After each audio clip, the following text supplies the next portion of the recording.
Focus அதாவது கவனம். ஒரு மனிதனுக்கு அவனோட வாழ்க்கையில கவனம் அப்படிங்கிறது ரொம்ப முக்கியமான விஷயம். நம்ம வாழ்க்கை பாதையில எடுக்கிற ஒரு ஒரு முடிவிலும் கவனம் கண்டிப்பா இருக்கணும். மியாமோட்டோ முசாஷி பூமியிலே தலை சிறந்த ஸ்வாட்ஸ்மேன் பட்டியலில் மியாமோட்டோ முசாஷியோட பேர் இல்லாமல் இருக்காது. ஜப்பானில் 16ஆம் நூற்றாண்டை சார்ந்த இந்த மியாமோட்டோ முசாஷி அவரோட வாழ்க்கையை கத்தி சண்டைக்காக அர்ப்பணிக்கிறாரு. பூமியிலே தலை சிறந்த கத்தி சண்டை வீரராக இருந்தாலும் முசாஷி ஒரு புத்தர், ஒரு ஓவியர், ஒரு தத்துவவாதி.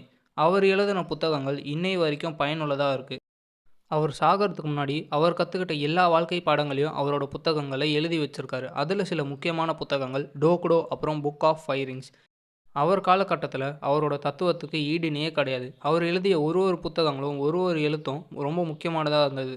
முசாஷி அவரோட வாழ்க்கையில் இவ்வளோ முன்னேறினதுக்கான காரணம் கவனம் அப்படின்னு சொல்கிறாரு.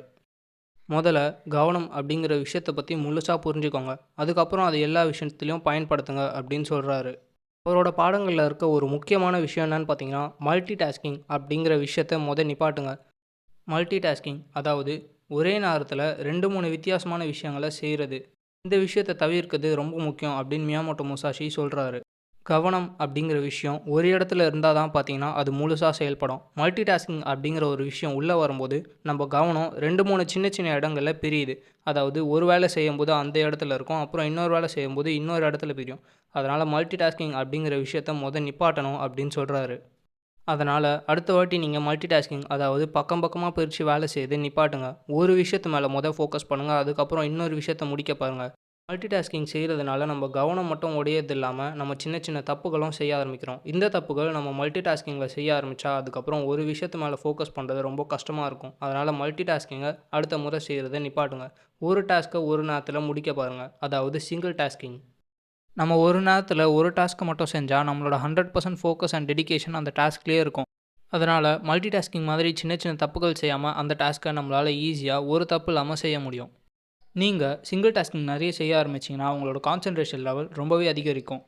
அதனால் இதுக்கு அடுத்து வர எல்லா வேலைகளையும் மல்டி டாஸ்கிங் மாதிரி பிரித்து பிரித்து செய்யாமல் சிங்கிள் டாஸ்கிங்காக ஒன்றா கம்ப்ளீட் பண்ணுங்கள். நீங்கள் செய்ய வேண்டிய எல்லா டாஸ்க்கையும் ஒரு நோட்டில் பிரித்து பிரித்து பார்ட்ஸாக எழுதி வைங்க. எந்த டாஸ்க் ரொம்ப முக்கியமோ அந்த டாஸ்க்கை மேலே எழுதி வைங்க. அந்த டாஸ்க்கை ஃபஸ்ட்டு முடிக்க பாருங்கள். சின்ன சின்ன டாஸ்க்கை முடிக்கிறது ஈஸி. அதனால் எது ரொம்ப கஷ்டம், உங்களோட உழைப்பு ரொம்ப தேவைப்படுமோ அந்த டாஸ்க்கை ஃபஸ்ட்டு முடிக்க பாருங்கள்.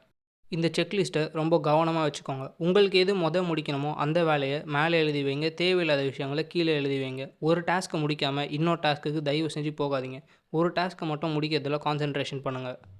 முசாஷி அவர் வாழ்க்கையில் கவனமாக இருக்கிறதுக்காக சில விஷயங்களை தியாகம் செய்ய சொல்கிறாரு. அதில் முதல் விஷயம் என்னென்னு பார்த்தீங்கன்னா டிஸ்ட்ராக்ஷன்ஸ், கவனச்சிதறல்கள். கவனச்சிதறல்கள் நம்மளோட ஃபோக்கஸ் அண்ட் டெடிகேஷனை கம்ப்ளீட்டாக அழிக்கும். நம்மளை ஃபோக்கஸ் பண்ணவே விடாது. நம்மளோட 100% கொடுக்கணுன்னா நம்மளோட டிஸ்ட்ராக்ஷன்ஸை கம்மி பண்ணணும். உங்களுக்கே தெரியாமல் உங்களை ட்ரிகர் பண்ணக்கூடிய விஷயங்கள் நிறைய இருக்கும். அந்த டிஸ்ட்ராக்ஷன்ஸ்லாம் பார்த்தீங்கன்னா தடுத்துக்கோங்க. அதாவது பார்த்தீங்கன்னா மெயினான ஒரு டிஸ்ட்ராக்ஷன் உங்கள் ஃபோன். உங்கள் ஃபோனில் இருக்க யூடியூப், வாட்ஸ்அப், இன்ஸ்டாகிராம் எல்லாம் சோஷியல் மீடியா. இது பார்த்தீங்கன்னா ஒரு டிஸ்ட்ராக்ஷன். இதுலேருந்து ஒரு சின்ன மெசேஜ் வந்தால் கூட உங்களோட கான்சன்ட்ரேஷன் லெவல் 0% ஆகிடும்.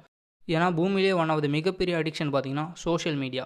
நீங்கள் உங்ககிட்ட இருக்க சோஷியல் மீடியா எல்லாத்தையும் டெலீட் பண்ணி, இல்லை அதில் இருக்க டைம் எல்லாத்தையும் அவாய்ட் பண்ணி அதை ப்ரொடக்டிவாக யூஸ் பண்ணிங்கன்னா உங்ககிட்ட நிறைய டைம் மிஞ்சும். அதுக்கப்புறம் உங்கள் கான்சன்ட்ரேஷன் லெவல் பாதிக்கு பாதி அதிகரிக்கும். இந்த மாதிரி ஏகப்பட்ட டிஸ்ட்ராக்ஷன்ஸ் இருக்குது. உங்களை ட்ரிகர் பண்ணக்கூடிய எல்லா விஷயங்களையும் தள்ளி வைங்க. நீங்கள் செய்கிற விஷயத்து மேலே டெடிகேட்டடாகவும் ஃபோக்கஸ்டாகவும் இருக்கணும்னா டிஸ்ட்ராக்ஷன்ஸ் இல்லாமல் இருக்கணும். இதுதான் மொதல் விஷயம். நெக்ஸ்ட்டு பார்த்தீங்கன்னா மெடிடேஷன். நீங்கள் ஒரு நாளைக்கு 10 to 15 மினிட்ஸ் காலையிலையும் நைட்லேயும் மெடிடேஷன் பண்ணிங்கனாலே போதும். உங்களோட கான்சன்ட்ரேஷன் லெவல் ரொம்பவே அதிகரிக்கும். முசாஷியோட மைண்ட்ஃபுல்னஸ் மெடிடேஷனை பற்றி நம்ம சேனலில் ஒரு ஃபுல் டீட்டெயில்டான வீடியோவே போட்டிருக்கோம். அந்த வீடியோ மறக்காமல் செக் பண்ணி பாருங்கள். இருந்தாலும் இந்த வீடியோவில் ஒரு சின்னதாக ஒரு இன்ஃபோ சொல்கிறேன். மெடிடேஷன் அதாவது தியானத்துக்கு பார்த்தீங்கன்னா ஏகப்பட்ட பெனிஃபிட்ஸ் இருக்குது. ஒரு நாளைக்கு ஓவர் திங்கிங் பண்ணாமல் ஒரு 10 நிமிஷம் சைலண்ட்டாக உட்காந்திங்கன்னா உங்களால் எவ்வளோ கான்சன்ட்ரேஷன் பண்ண முடியும்னு உங்களாலேயே நம்ப முடியாது. ஜஸ்ட்டு ஒரு 10 மினிட்ஸ் எதை பற்றியும் யோசிக்காமல் எதுவும் செய்யாமல் வாயை மூடிட்டு கம்முன்னு உங்கள் ப்ரீத்திங் மேலே மட்டும் ஃபோக்கஸ் பண்ணிவிட்டு உங்கள் ஹார்ட் பீட்டை லெவல் பண்ணிங்கன்னா உங்களால் கான்சன்ட்ரேஷனை ரொம்பவே அதிகரிக்க முடியும். மெடிடேஷன் அப்படிங்கிறது ஒரு மேஜிக் அப்படின்னு கூட சொல்லலாம். டெய்லி 10 to 15 மினிட்ஸ் காலையில் அப்புறம் தூங்குறதுக்கு முன்னாடி. நெக்ஸ்ட்டு பார்த்தீங்கன்னா டோபமைன் டீடாக்ஸ் ஸ்டார்ட் பண்ணுங்கள். இது பார்த்தீங்கன்னா டிஸ்ட்ராக்ஷன்ஸை தவிர்க்கிறது அப்படின்னு சொல்லலாம்.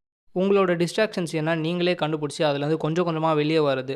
அதாவது கேமிங், நீங்கள் ஃபோனில் சோஷியல் மீடியா நோண்டுறது, வெளியே சுற்றுறது, வெட்டியாக இருக்குது, இந்த மாதிரி எல்லா விஷயங்களும் பார்த்தீங்கன்னா டோபமைன் டீடாக்ஸில் தான் இருக்கும். உங்களுக்கு எது எது டைம் வேஸ்ட் பண்ணுதோ அந்த விஷயங்கள் எல்லாமே பார்த்தீங்கன்னா டோபமைன் டீடாக்ஸ்குள்ளே தான் வரும். இந்த விஷயங்கள் எல்லாத்தையும் கண்டுபிடிச்சி ஒரு நோட்டில் எழுதி வைங்க. அந்த விஷயங்களை கொஞ்சம் கொஞ்சமாக தவிர்க்க ஆரம்பிங்க. இந்த 3 விஷயங்களும் ஃபாலோ பண்ணிங்கன்னா, கண்டிப்பா உங்களோட ஃபோக்கஸ் லெவல உங்களால டே டு டே லைஃப்ல கொஞ்சம் கொஞ்சமா இன்க்ரீஸ் பண்ண முடியும் அப்படின்னு முசாஷியோட டீச்சிங் சொல்லுது.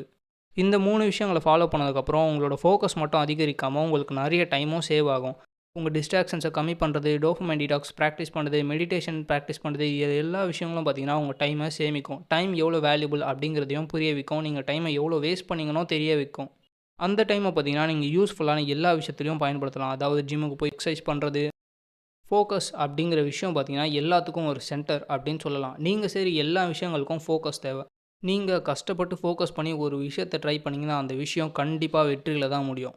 உங்க ஃபோக்கஸ் அதிகமாக அதிகமாக உங்களோட ப்ராப்ளம் சால்விங் ஸ்கில்ஸ், உங்களோட கிரியேட்டிவிட்டி, உங்களோட மேனேஜ்மெண்ட் ஸ்கில்ஸ், டைம் மேனேஜ்மெண்ட் இந்த மாதிரி எல்லா விஷயங்களும் பார்த்தீங்கன்னா, கொஞ்சம் கொஞ்சமா இம்ப்ரூவ் ஆகிட்டே இருக்கும். இது மொத்தமாவே பார்த்தீங்கன்னா, உங்களுக்கு யூஸ்ஃபுல்லா தான் இருக்கும். அதனால ஃபோக்கஸ் அப்படிங்கிற விஷயத்த கண்டிப்பா யூஸ் பண்ணுங்க.